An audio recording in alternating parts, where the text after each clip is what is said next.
Bine v-am găsit, dragii mei din Zodia Săgetător, oriunde v-ați afla. Bine ați venit tuturor, atât celor care sunteți poate pentru prima oară pe acest canal, cum de asemenea dragilor mei abonați tuturor, bine ați venit pe canalul meu Tarot Flor de Lotă. Eu sunt Nina și mă bucur să vă alătur ca de fiecare dată la fiecare lectură. Trebuie să vă mulțumesc tare mult tuturor celor care mi-au lăsat comentarii frumoase, care mi-au lăsat poate sugestii, like-uri, dar mai ales pentru prezența voastră la fiecare lectură pe care eu o fac. Și atunci, haideți să începem. Voi folosi pentru început oracolul frunzelor de ceai. Aici avem luna iulie și voi scoate câte o carte pentru fiecare săptămână. Haideți să vedem. Desigur, toți cei care aveți nu numai soarele în Săgetător, poate luna, poate Venus sau ascendentul, această lectură este de asemenea și pentru voi. Iar această lectură o puteți completa cu celelalte zodii care pot reprezenta pentru voi, poate ascendentul, poate luna sau Venus, și de unde voi puteți obține informații în plus. Și avem prima săptămână din iulie, a doua săptămână, încă două cărți să scoatem, a treia săptămână,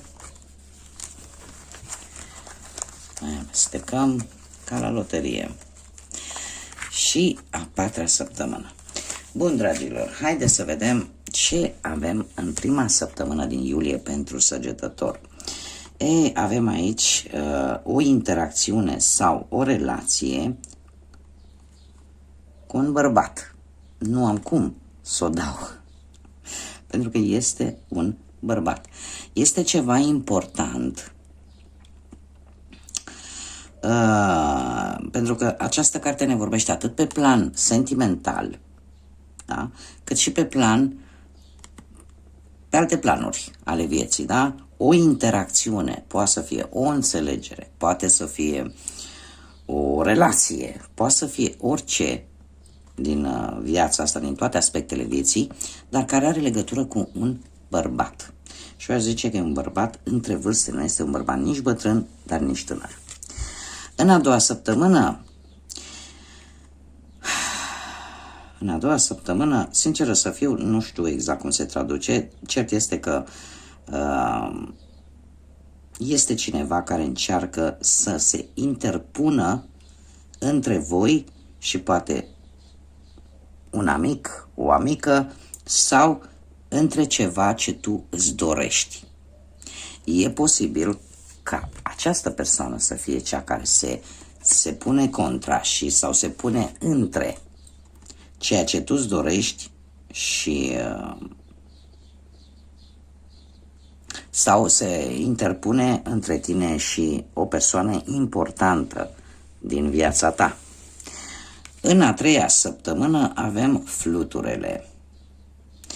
Apare în sfârșit o schimbare către bine, o îmbunătățire. Acum poate să fie o îmbunătățire pe oricare aspect al vieții. O să vedem ce ne spune și tarotul. Iar a patra săptămână din iulie vine cu foarfeca, care din păcate vine cu o dezamăgire. Veți fi dezamăgiți de o anumită situație sau de o anumită afacere. Ceva o să vă dezamăgească probabil.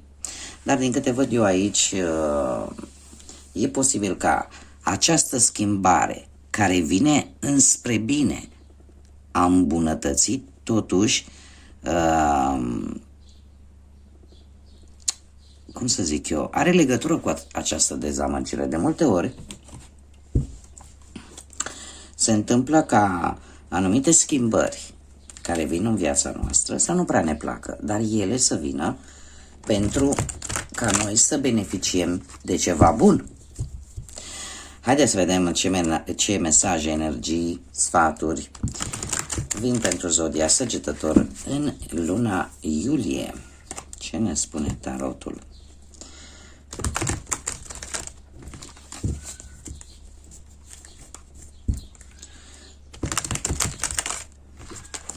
Îmi cer scuze dacă se aud cumva ceva țipete, zgomote de copii, de oameni.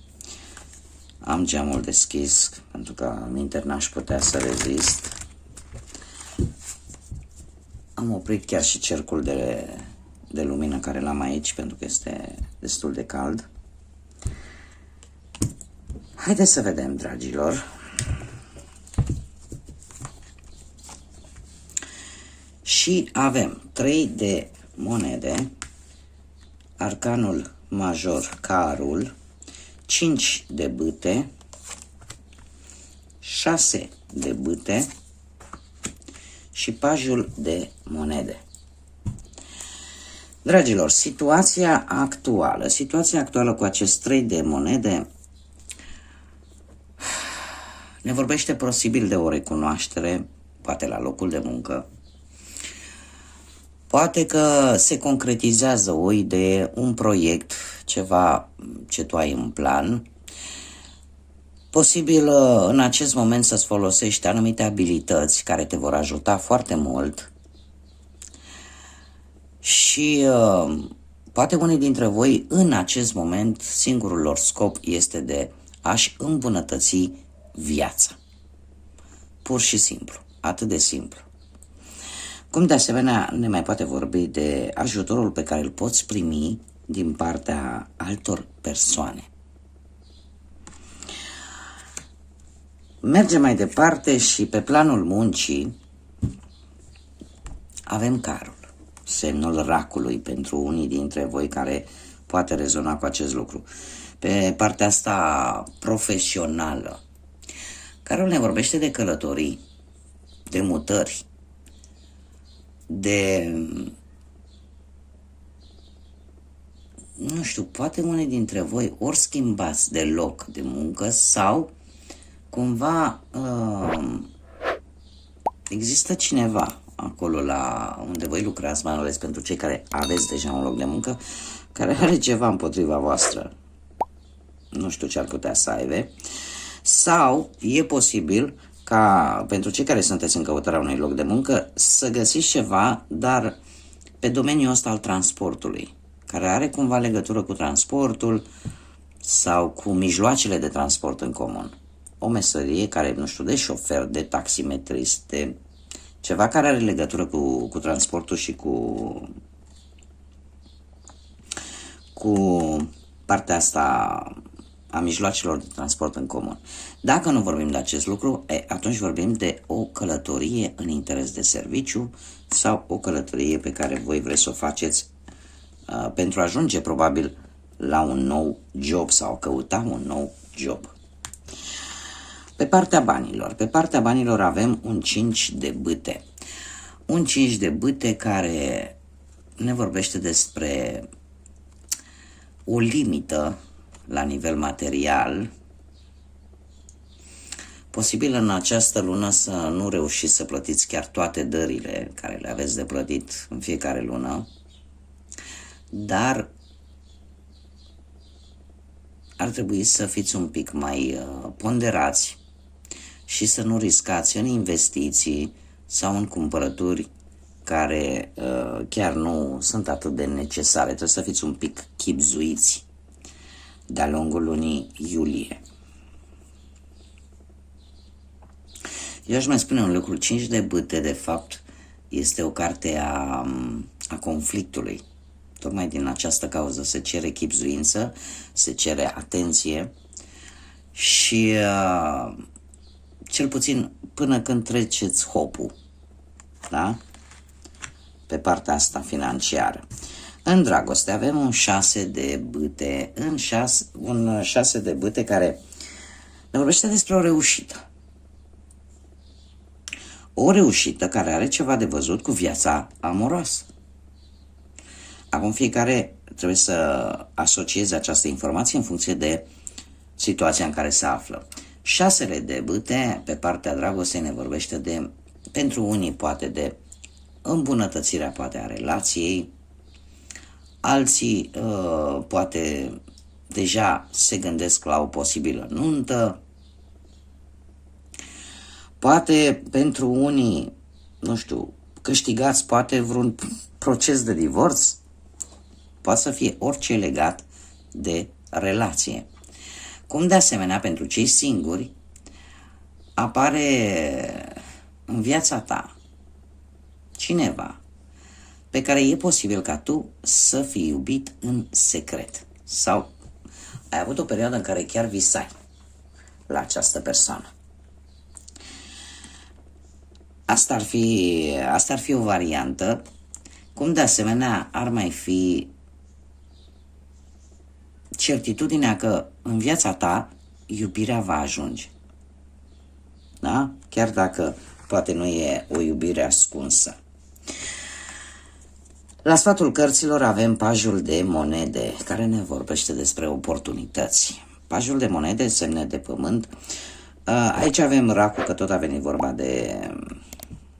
de zodii.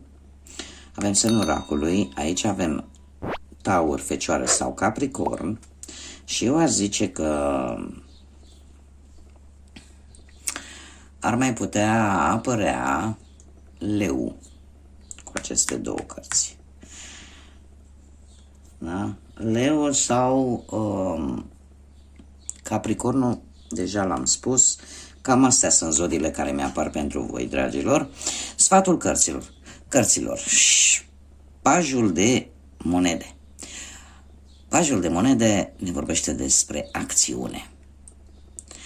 Ar trebui să te interesezi de-a lungul lunii iulie, să obții anumite informații necesare care îți vor trebui sau să ai anumite studii posibil care să-ți trebuiască, niște documente. Chiar dacă poate asta ți se va părea un pic așa rutinar, ți se va părea că multă birocrație, dar la final vei reuși să ai ceea ce tu ți-ai propus. Pe partea asta a muncii, aș zice că mulți dintre voi sunteți pe drumul cel bun, posibil să aveți un nou început, după cum bine am văzut, la nivel profesional, sau să îndeplinești poate mai multe cerințe la locul de muncă. Să ți se dea tocmai pentru că cumva ești valoros, ești valorat acolo unde lucrezi.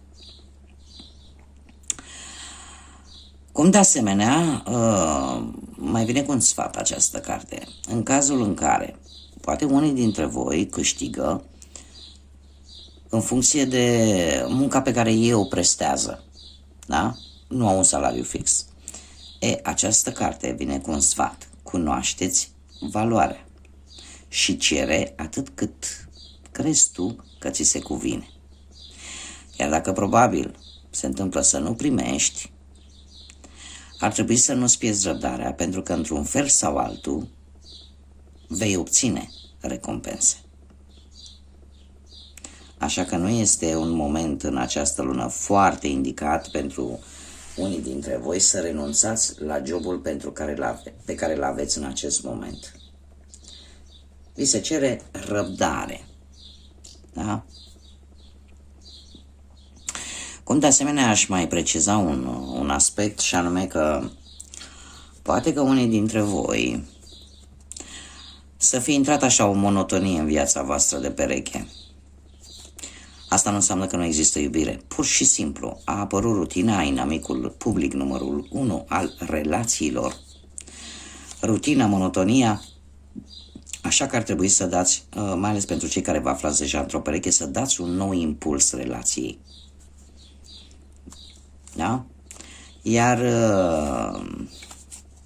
pentru cei singurei aș spune că dacă nu au, cum am văzut cu acest 6 de bâte, dacă nu vine acea persoană din gândurile voastre, e posibil să apară o persoană tânără în viața voastră, dar cumva să aibă mai mult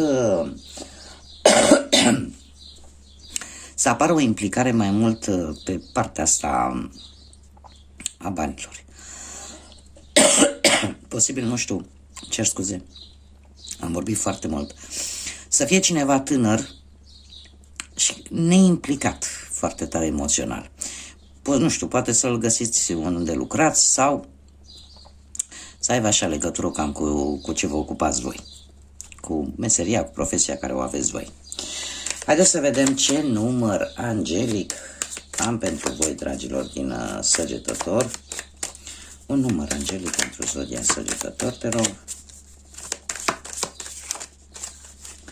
Mi s-au întors, stați așa, s-a întors.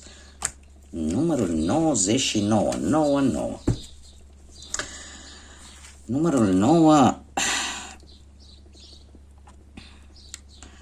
prin reducere, ne-ar da tot un 9.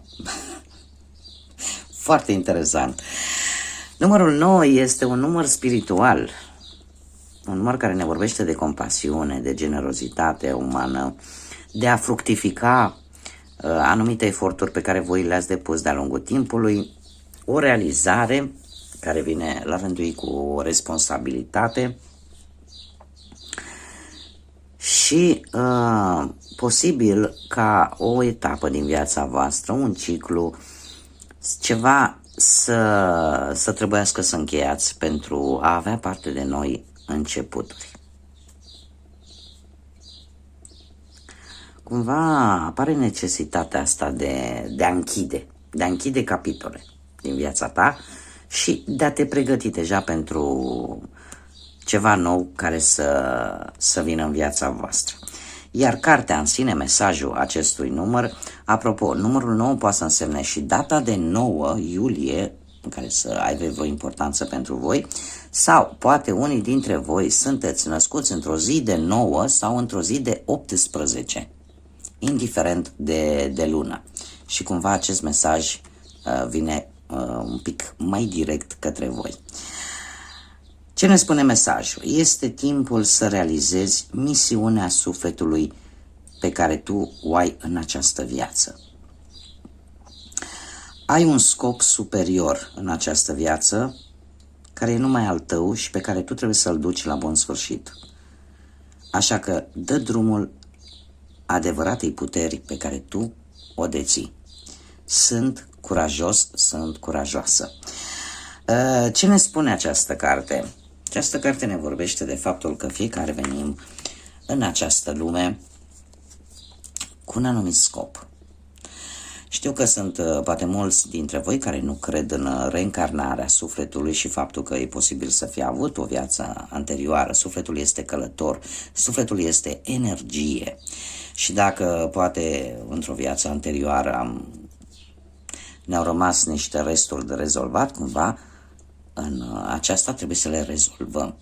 Cam aici ar vrea să ajungă acest mesaj, și anume că este timpul, este momentul în care tu trebuie să fii puternic, să fii curajos, curajoasă și să îndeplinești, să începi să îndeplinești această misiune a sufletului pe care tu o ai de îndeplinit în această viață. Pentru că este doar misiunea ta și pe care tu va trebui să o îndeplinești. Acum, care este aceea? Fiecare poate că ar trebui să-și dea seama, să vadă prin ce experiențe a trecut, ce a învățat din ele. De multe ori se întâmplă. Cum poți să-ți dai seama ce misiune ai în viață? Păi, te uiți înapoi și vezi efectiv ce se repetă. În momentul în care observi că anumite situații se repetă de mai multe ori, înseamnă că tu nu ți-ai învățat lecția. Și înseamnă că, de fapt, acolo stă răspunsul la întrebarea ta. Haideți să vedem inițiale de nume, prenume, pseudonim, porecle de persoane cu care tu poți interacționa sau poți cunoaște de-a lungul lunii iulie. Da? Inițiale ce înseamnă prima literă a unui nume. Nume, prenume, cum am mai spus, porecle posibil sau pseudonim. Și avem litera G, litera D,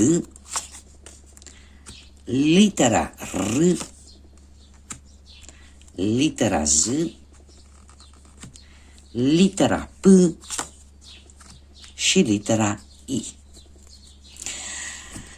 Bun, dragilor, Aceasta a fost lectura pentru luna iulie pentru voi. Eu vă mulțumesc ca de obicei pentru prezență.